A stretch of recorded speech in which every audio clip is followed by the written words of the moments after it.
Hey everyone, we are live at 5. It is Friday. Is it April yet? Goodness. Thank March goodness. 29th. We're almost there. Yep. I'm Paul Wontorek. And I am Ryan Lee Gilbert. And we are joined by Caitlin Moynihan. Hello. I like Jazz when you do hands. that. I like when Yeah, the jazz me hands. too. I'll That's a keep fun it. She's way. doing, Fosse Verdon is paying for her to do jazz hands. It's Yeah. part of I it's a wish. sponsorship. Verdon. That's I just I made wish. that up. I just made that up. Hey, we'll take it. I'll take the Hey, money. look who's here. Manu Narayan's Yes! here. Merrily We Roll He is so Along. fantastic. He He's on a is. roll. He's in Merrily We Roll Along, the acclaimed off-Broadway revival, and then he'll be in Tommy. Yes, in busy DC, man. And who knows what else. We love having him here. We will talk to him. But first, today's top 5.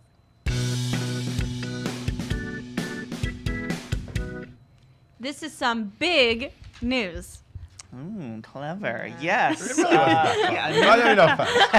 It's actually just really blunt. News editor Andy Lefkowitz and I, we were very excited about this in the morning meeting this morning. Big will make its West End premiere Are you at the saying I wasn't appropriately excited? No. I mean, I think Andy and I were just over. Because I do love the song Cross the Line. Of course, yes. Just No, saying. it's Act so 1 finale. right. So the musical adaptation of the movie Big, starring Tom Hanks, was a big moment for him. 1988 film. Big It is moment. big moment for him. It is moving to the Dominion Theater this fall. Of course, it was on Broadway back in the 90s, but this production is a transfer from the 2016 production that was at the Theatre Royal Plymouth.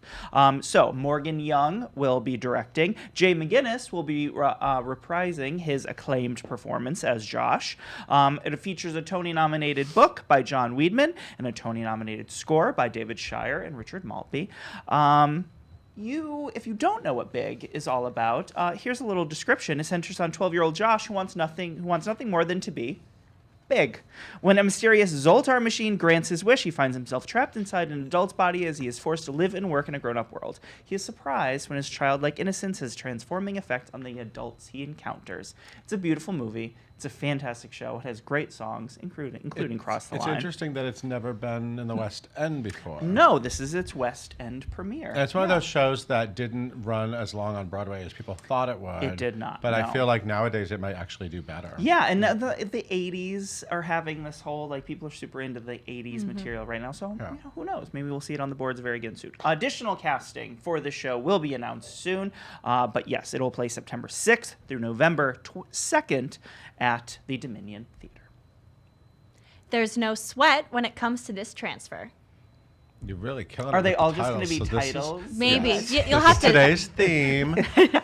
So, Sweat, the fantastic Lynn Nottage play that, of course, was on Broadway a few years ago. It is. We've already talked about this. It's moving to the West End this summer, and Martha Plimpton, we previously said, will be in it. It was at Donmar Warehouse, and it's moving to the West End. And now we found out that all her other co-stars, Claire Perkins, Leanne Best. Oh, I'm going to screw up these names. The whole cast The is whole moving. cast, the families sticking together, heading to the West End Thank you. together. Yeah. And Sweat is, of course, set in 2000 and 2008. It's mostly in 2000, right? I believe It tells so, the story yeah. of a group of friends who have spent their lives sharing secrets. It's about a bunch of people that work in the factory. Yes, And and, it's then about- people start getting laid off. Yeah. And some of them get to stick around, some Yeah. get promotions, some don't. Yeah. So it's moving to the Gielgud Theater from June 7th to July 20th. Nothing's running very long. Big. When you said the No. dates for Big, I was like, that's it? Yeah, only September through November. What? Yeah, it's making its premiere, and then it's Anyway, like, please. it's still very exciting. But Martha Plimpton, you better get back. Yes. Because we miss you. We do. This queen is sashaying across the pond. Yes, this is what you were very excited about in the morning meeting. RuPaul's Drag Race winner Bianca Del Rio, aka Roy Haylock, will be taking over the role of Loco Chanel / Hugo in the hit musical Everybody is Talking About Jamie in the West End.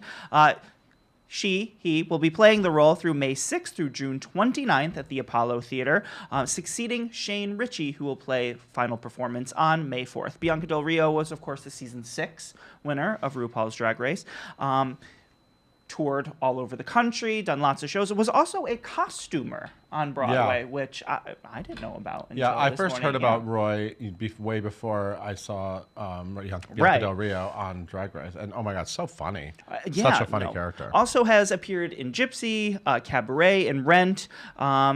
But of course, following in the footsteps of RuPaul's Drag Race judge, Michelle Visage, who is also, who did she play? She played Miss Hedge, and everybody's talking about Jamie. I have not seen Everybody's Talking About Jamie, but I really want to. It's a lot of fun. It sounds incredible. Yeah. And they're filming a London Drag Race over there, aren't they? That's right. Yes. Yeah. And there's also going to be a film version of this, right? Everybody's talking about Jamie as well. Yep. All right. Well, go see Bianca Del Rio. Casting has been announced for the world premiere staging of this Tony winner's new work. Now this, I want to go to California for this. So John Leguizamo's made a musical. We've talked about this before. It's called Kiss My Aztec. Love it. Did I say that right? I like the way you've sold it. Did that for you. It's a satirical new musical. It will run where? La Jolla Playhouse. Oh, no, wait. Yeah. Where is it? Yeah, La Jolla. Yeah. So September 3rd to October. I'm confused. There's 2 different dates here. Anyway. Previews, an opening? No, there's 2 different theaters. Anyway, but what we found out is that Joel Perez, who is a fantastic New York stage actor that we know, he will be in the cast, as well as Chad Karstoffen and Richard R. Henry. I'm sorry with the names. Yeah. It's music by Benjamin Velez and lyrics by John Leguizamo, Velez, and David Kemp. Tony Taccone, who does a lot of John Leguizamo's shows, will direct, and it's actually based on a screenplay that Leguizamo wrote a while ago. It's a fusion of bolero, hip-hop, merengue, and rap, and it's all about Latinx culture, and I'm really curious about it. Yeah, me too. I'm pretty sure it's going to come to And New John York. Leguizamo's unbelievable. And these 2 Broadway faves are going into this well-known off-Broadway play. Nassim, the rotating cast of Nassim is still kicking around. Nassim by Nassim Soleimanpour. Patrick Page and Philippa Sue will be joining the production soon. This is where they get on stage or handed an envelope. They don't know what they're saying until they say it. It's very exciting. The full list of the new upcoming guest stars can be found on Broadway.com, as well as some Tootsie begins previews this evening. Congratulations, Friends of Dorothy. Tootsie. Yes, absolutely. And others. Yes, very excited to see Tootsie. Yeah. That's it. That's all I have. That's all the news. Okay, well, that you I have a nice weekend. Thank you so much. You as well. All of And, you as well. Caitlin, tell everyone about today's guest. Yes. We have Manu Narayan in the studio with us today. He's currently appearing in Fiasco's Merrily We Roll Along off Broadway. He has previously been seen on Broadway and Getting the Band Back Together, My Fair Lady, and Bombay Dreams. He's toured the country with Miss Saigon, and some of his screen credits include The Love Guru, The Following, Grey's Anatomy. This guy's been in so many things. You guys, be sure to follow him on Twitter at Manu_Narayan and on Instagram at the Manu Narayan. 2 different things. Follow him on both. Leave all of your questions in the comments below, and please welcome Manu and Paul.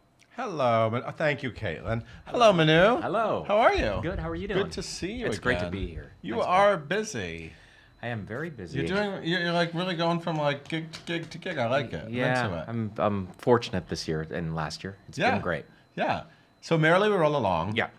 Fiasco Theater Company. Yeah. You are fantastic as Charlie. It's Thank you, really Paul. like it's one of those like perfect matches of performer and role. I loved it. I loved you. it. Thank you and very you're much. not the most obvious person for the role. No. But fantastic in it. Is it fun to play Charlie? I mean, It's a dream come true. yeah. I mean, I had the opportunity to work with Andrew Lloyd Webber on Bombay Dreams very briefly. Yeah. So that was a Shakalaka Baby. Yes, Shakalaka Baby. And that was a big check mark in the career. And now to get to work with Steve Sondheim. I know. It's crazy. I mean, it's really incredible.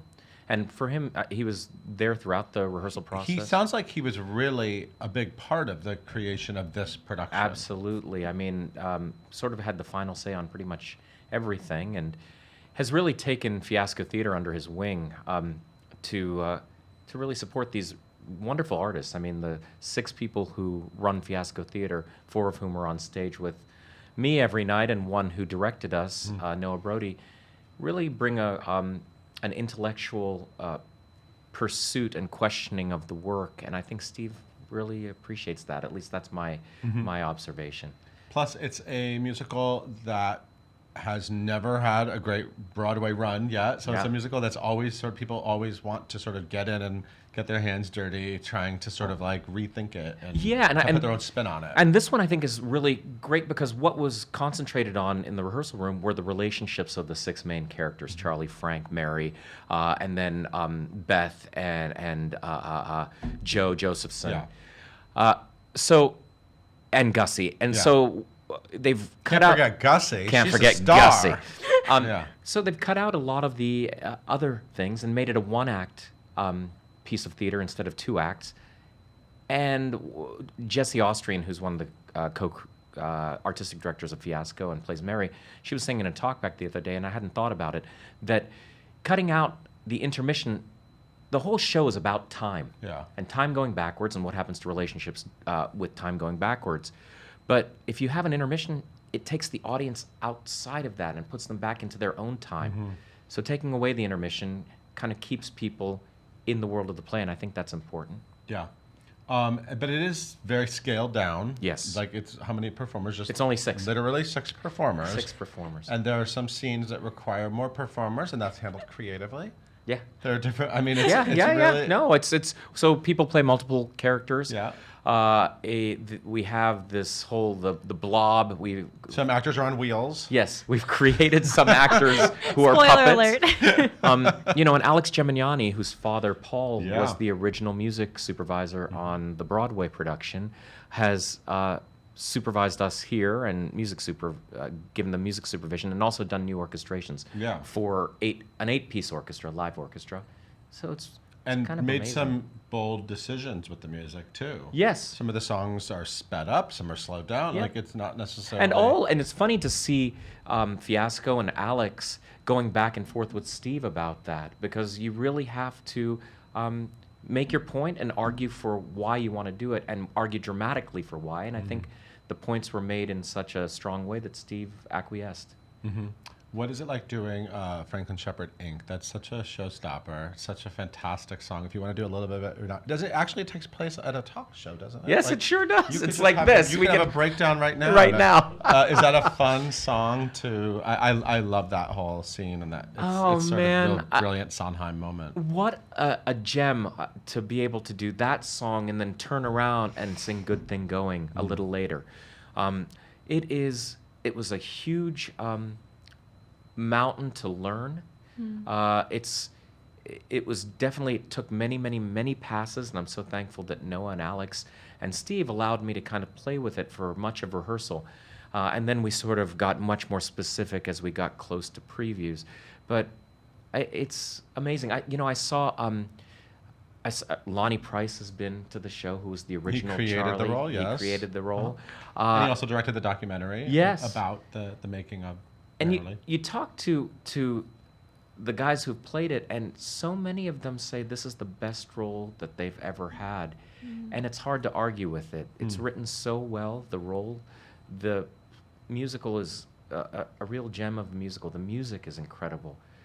I feel like for me, as a theater artist or a person in the theater arts, it challenges me on every level of my abilities. Lauren Latara's choreography. Yeah. Musically, as a musician, the rhythmic and the melodic things that you need to be able to accomplish every night in a show against the harmony. The acting, the singing. It really is making you fire on all cylinders, and it's a real joy to do every night. I hope people can come see it. We're there till April 14th. We're at the Laura Pels Theater. You can get your tickets at the Roundabout. There is a discount code. It's MWRBBOX3. There are many others, and you can use that online. So Cool. It's a great intimate theater. I love seeing shows in that theater too. yeah, and That's every also seat where is great. Fiasco did Into the Woods. Yep. Same theater I saw. Yeah. Yep. So this is the best role that all those actors have ever played. Yeah. So you're retiring after this. You're done. He's done, everybody. I hope not. No, I'm off to do Tommy. Tommy at the Kennedy Center. The Who's Tommy. Yes. Not the other Tommy. I just Yes. love how it's always the Who's Tommy. The Who's Tommy, right? That's exciting. Who are you Man, playing that? I play Wicked Uncle Yeah. Ernie. Not a good guy. Not a good guy. No, you're exploring your dark side. Yes. It's when I was at Carnegie Mellon University, I used to take the Greyhound bus on a day before an open call for whatever musical. I was a senior. And I would do the overnight bus, come into Times Square back when Times Square was really grimy, and then go to the YMCA, take a shower, then stand in line at the Equity Building. And before taking the midnight bus back, I'd stop into the Who's Tommy on what The theater? St. James. Yeah, at the St. James. Yeah. That's right. And by the time my fourth or fifth time or sixth time, all the ushers knew me. So they're like, "Come on, kid." Wait, what do you mean you stopped in and like, I would buy second a act it? ticket. You Yeah, I bought would a buy a ticket? $20 ticket. I Have used to somebody second move it act down. everything Yes. back then. Yeah. Me too. Guilty. Yep. And I would watch, actually, this, though, I would first act it and then leave for the second act because I had to catch my bus. Oh, you just saw the first time. Yeah, I should have done the second act thing. You know, it's funny. I used to actually at the same theater. I used to second act The Secret Garden, and I used to always sit in the. For some reason, the box closest to the stage on the right was always empty. Yeah. And my friend Andrea and I would always go and see Act 2 of Secret Garden. It was, way before Amazing. security was so tight. I know. And all the ushers were so nice. I'm sure the Schuberts or Niederlanders or whoever would hate that. But, yeah, Anyway, so so Tommy, that's gonna be fun. it's going to be a lot That's of gonna fun. be one of those like 1 week runs. Yes, it's Yeah. 1 week. It's just like the Music Man they just did. Yeah. And Christian Borle, Yeah. Mandy Gonzalez, myself, and then a bunch of other great people. So I'm excited for you. Yeah. And that actually overlaps with One week I finishing- do double duty. Okay. Which is always such a gift in theory, and then it's a struggle Yeah. vocally. Yeah. But it'll be fun. Yeah. I'm It's glad so it could cool. work out. Yeah, you're getting to do so many things. I mean, you literally went from getting the band back together, Yeah. right, to My Fair Lady. Yeah. My Fair Lady to get in the Oh, band sorry, back My Fair together. Lady, getting the band. Well, I got the order wrong. Yeah. Yeah. I mean, you're like literally. And then just, in between, I did this workshop a 4-week workshop of a new musical called Bliss, Ooh. which Cheryl Kaller's directing. Okay. And I think it's really neat. It's a woman power musical about princesses. And we have had a few of those, Yeah, but yeah. I think this one is really good. The music's fantastic. yeah. and Which princess did you play? I played the king, Ah. the father. I've hit the father, the father level of all these 25-year-old girls who are playing 17. It's great though. You're getting to show so many different sides of yourself. It's fantastic. Yeah, I really feel so blessed to be a part of this community. I said it before when I was here, but it really is. It's wonderful to be back in New York and working on things that challenge me and hopefully move audiences. And I'm so thankful. Merrily is an incredibly moving story about friendship and Yeah.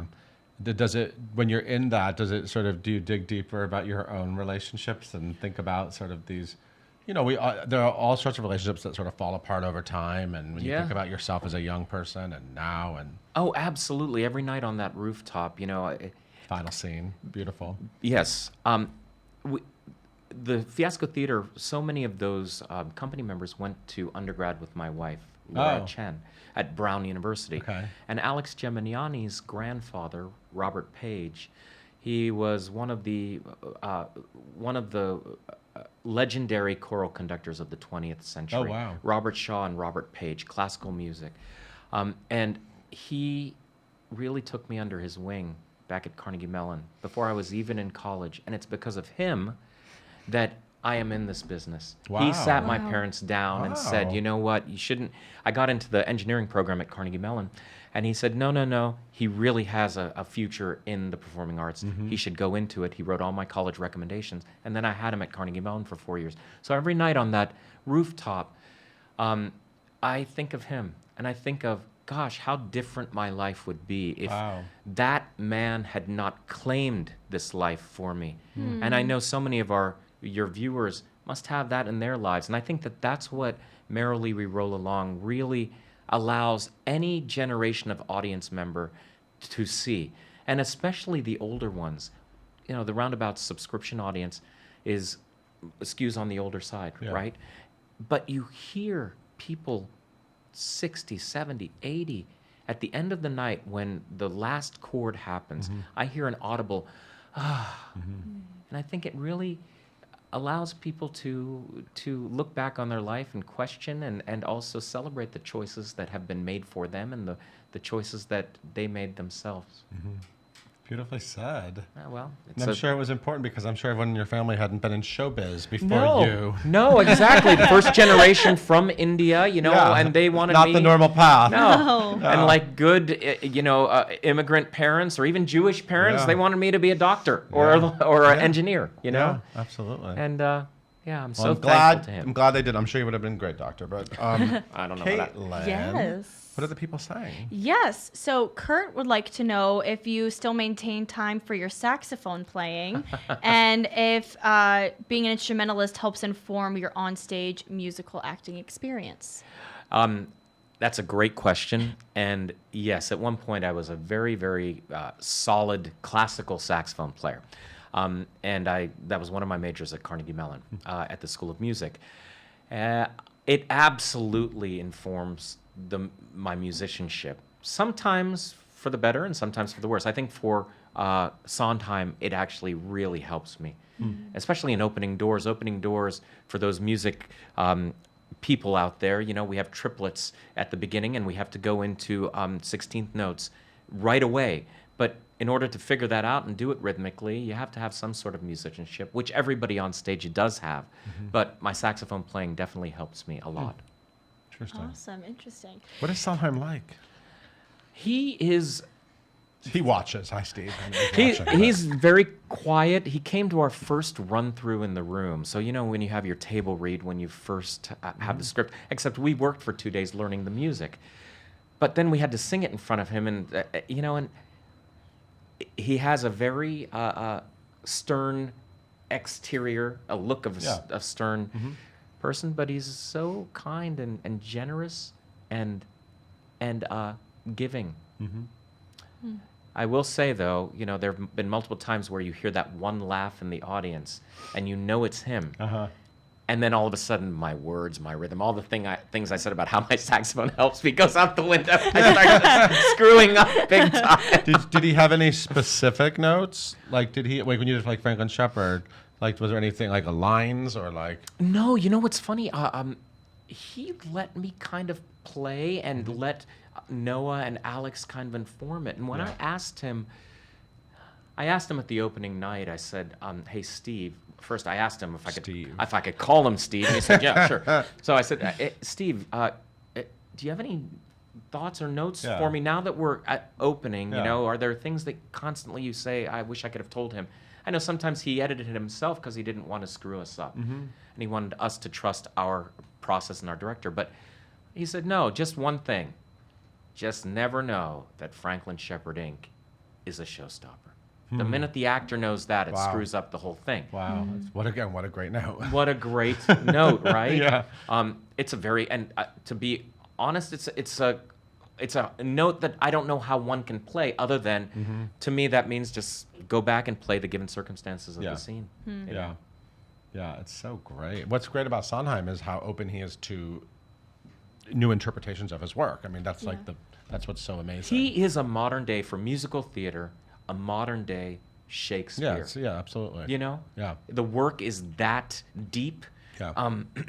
And the fact that he, being alive and allowing so many variations of his Being Alive. shows. Good song. Being Alive. Good song. one. Good song.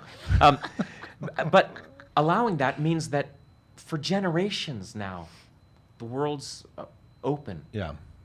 I said to him, hey, Steve, you know, thank you for choosing to allow them to cast someone like me, someone non-traditional in the part of Charlie, a person of color. And he looked at me with a glint in his eye. He said, you're a person of color? I was like, maybe, I don't know. Maybe not. I don't know. He said, I don't see that, you know? I love it. And then the last thing he said as I walked away from him, he said, is there anything better than musical theater? Is there anything better than musical theater? Come on, Steve. You're killing us with these quotes. It's so great. What a great moment. What a great moment. Any final question, Caitlin? Yeah, last question will be, Jack wants to know, speaking of Sondheim, did you know how involved he was going to be when you first signed on to do this show? I auditioned Jack 2 times, and then the 3rd time, as I walked into the room, I saw him there. He was there, and Todd Hames was there. And I then understood that he would be very much involved. Wow. You know? I found, for the first time, a locked room way down deep in my gut somewhere where I could put away my fear. Because when I saw him, I was like, okay, that's Stephen Sondheim. go away, go away. I got to do this. So, and then I had to do Franklin Shepherd for him and Good Thing Going and 3 scenes. So, You Wow. booked it. yeah, I booked it. Booked You it. booked it. You nailed it. I love it. Crushed it. So everyone, go see Manu in. Okay, so it's the 14th. Yes, you said? April 14th. And Merrily Roll Along. So you have like 2 more weeks after this weekend. yeah, and remember at the Laura Pels, the shows are at 7:30, so it's only an hour and 40 minutes. So use the restroom beforehand. Does that mean everyone stumbles in 30 minutes into the show? Like there's always those people Paul, from. only my friends. Only my friends. And then really I'm saying like, this to make sure your friends yes, know. and Other then people know to look and then at I, the ticket. and then they come backstage and then they're like, "You were great, and I was like, "But you came in late." What Yeah, time is Franklin Shepherd in? Exactly. It's only in the first 10, 15 minutes. Yeah, so then it's I'm like like, "Did you see this TV scene?" 7:52.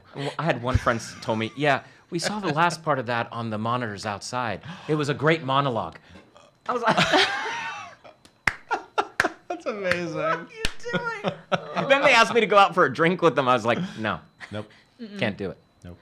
We're running through the 14th if you want to catch the first half hour. Yeah. Thank you so much. It's always a pleasure to see Oh, you. you guys are the best. Enjoy the rest of your run. Enjoy Thank you. DC. Enjoy Tommy. Maybe I'll see you there. Please. Don't let that uncle Yeah, I know. get too deep into yourself. I will not. You're a nice guy. Thanks, man. All right, Caitlin, why don't you take us out? Thank you guys so much for tuning in today. We're live at 5 every single day on Facebook. You can listen to us wherever you get your podcasts by searching for hashtag live at 5 and hitting that subscribe button. Be sure to tune in on Monday when we talk to original waitress star Eddie Jemison, who's currently playing Ogie on Broadway.